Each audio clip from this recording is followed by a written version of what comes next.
Item ಯಾವುದೇ ಇರಲಿ try ಮಾಡಿ ಆಚಿ ಚಿಕನ್ ಮಸಾಲಾ. ರಾಜ್ಯ ಕಾಂಗ್ರೆಸ್ ಪಾಳ್ಯದಲ್ಲಿ ದಿನ ಬೆಳಗಾದ್ರೆ ಸಿಎಂ ಬದಲಾವಣೆಯ ವಿಚಾರಕ್ಕೆ ಸಂಬಂಧಪಟ್ಟಂತೆ ಚರ್ಚೆಗಳಾಗ್ತಾ ಇತ್ತು. ಕೊನೆಗೂ ಅದಕ್ಕೆ ಮುಹೂರ್ತ ಫಿಕ್ಸ್ ಆಗಿದೆಯಾ ಅನ್ನೋದು ಪ್ರಶ್ನೆ. ಕಾರಣ ಮೇ ಅಂತ್ಯದ ಒಳಗಡೆ ನಾಯಕತ್ವ ಬದಲಾವಣೆ ಆಗೇ ಆಗುತ್ತೆ ರಾಜ್ಯದಲ್ಲಿ ಅನ್ನುವಂತಹ ವಿಚಾರಗಳು ಮುನ್ನೆಲೆಗೆ ಬರ್ತಾ ಇದೆ.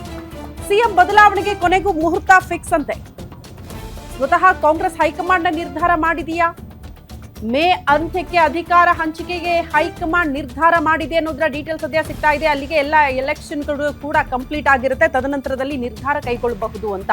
ಅಧಿಕಾರ ಹಂಚಿಕೆ ಬಗ್ಗೆ ಸ್ಪಷ್ಟ ನಿರ್ಧಾರ ತೆಗೆದುಕೊಳ್ಳಬೇಕು ಅಂತ ಡಿಸಿಎಂ ಡಿಕೆ ಶಿವಕುಮಾರ್ ಪಟ್ಟು ಹಿಡಿದಿದ್ದಾರೆ. ಡಿಕೆಶಿ ಸಚಿವರು ಶಾಸಕರ ಒತ್ತಡಕ್ಕೆ ಮಣಿತಾ ಕೈ ಹೈಕಮಾಂಡ್ ಅನ್ನೋದು ಪ್ರಶ್ನೆ. ಗ್ಯಾರಂಟಿ ನ್ಯೂಸ್ ನಲ್ಲಿ ಪಟ್ಟದಾಟದ ಬಿಗ್ ಎಕ್ಸ್ಕ್ಲೂಸಿವ್ ಮಾಹಿತಿಯನ್ನ ನಿಮ್ಮ ಮುಂದೆ ಇಡ್ತಾ ಇದ್ದೀವಿ.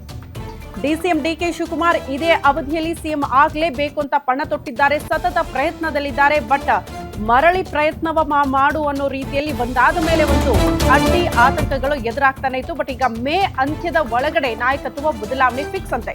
ಡಿಸಿಎಂ ಡಿಕೆ ಶಿವಕುಮಾರ್ ಒತ್ತಡದ ಬೆನ್ನಲ್ಲೇ ನಾಯಕತ್ವ ಬದಲಾವಣೆಗೆ ಕಾಂಗ್ರೆಸ್ನ ಹೈಕಮಾಂಡ್ ನಿರ್ಧಾರ ಮಾಡಿದೆ ಅಂತೆ. ಪಂಚರಾಜ್ಯ ಚುನಾವಣೆ ಬಳಿಕ ಬದಲಾವಣೆಗೆ ಹೈಕಮಾಂಡ್ ಮುಹೂರ್ತ ಫಿಕ್ಸ್ ಮಾಡಿದೆ ಅನ್ನೋದರ ಡೀಟೇಲ್ಸ್ ಸಿಗ್ತಾ ಇದೆ.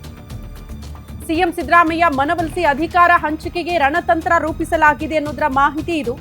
ಸಿಎಂ ಮನವೊಲಿಸಿ ನಿರ್ಧಾರ ಕೈಗೊಳ್ಳೋದಕ್ಕೆ ಕಾಂಗ್ರೆಸ್ ಹೈಕಮಾಂಡ್ ಪ್ಲಾನ್ ರೂಪಿಸಿದೆ ಅನ್ನೋದರ ಡೀಟೇಲ್ ಸಿಗ್ತಾ ಇದೆ. ಯಾವಾಗಲೂ ಹೇಳೋದಷ್ಟೇ, ಸಿದ್ದರಾಮಯ್ಯನವರನ್ನ ತಕ್ಷಣ ಕೆಳಗಿಳಿಸೋಕ್ಕಿಂತ ಅವರೇ ಬಿಟ್ಟು ಕೊಟ್ರೆ ಒಳ್ಳೆಯದು, ಅದು ಪಕ್ಷಕ್ಕೂ ಒಳ್ಳೆಯದು, ಯಾವುದೇ ರೀತಿಯ ಡ್ಯಾಮೇಜ್ ಆಗಲ್ಲ.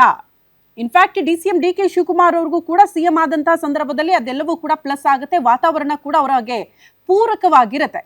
ಇಲ್ಲ, ನೀವು ಸಿದ್ದರಾಮಯ್ಯನವ್ರನ್ನ ಕನ್ವಿನ್ಸ್ ಮಾಡದೆ ಈ ಕೂಡಲೇ ನೀವು ಸಿಎಂ ಸ್ಥಾನದಿಂದ ಕೆಳಗಿಳಿಸಿದ್ರೆ ಅದರ ಪರಿಣಾಮ ಪಕ್ಷಕ್ಕೂ ಆಗುತ್ತೆ, ಡಿಕೆ ಶಿವಕುಮಾರ್ ಅವ್ರಿಗೂ ಆಗುತ್ತೆ ಅನ್ನೋದನ್ನ ಅರ್ಥಕೊಂಡಿರುವಂತಹ ಕಾಂಗ್ರೆಸ್ ಹೈಕಮಾಂಡ್ ಎಲ್ಲ ಪಂಚರಾಜ್ಯಗಳ ಎಲೆಕ್ಷನ್ ಮುಗಿದ ಬಳಿಕ ಕೂತ್ಕೊಂಡು ಇಬ್ಬರನ್ನ ಮುಖಾಮುಖಿ ಕೂರಿಸಿ ಮೋಸ್ಟ್ಲಿ ಸಿದ್ದರಾಮಯ್ಯನವರನ್ನ ಮನವೊಲಿಸಿ ತದನಂತರದಲ್ಲಿ ನಾಯಕತ್ವದ ವಿಚಾರಕ್ಕೆ ಸಂಬಂಧಪಟ್ಟಂತೆ ಒಂದು ಕ್ಲಾರಿಟಿ ತೆಗೆದುಕೊಳ್ಳುವ ಸಾಧ್ಯತೆ ಇದೆ.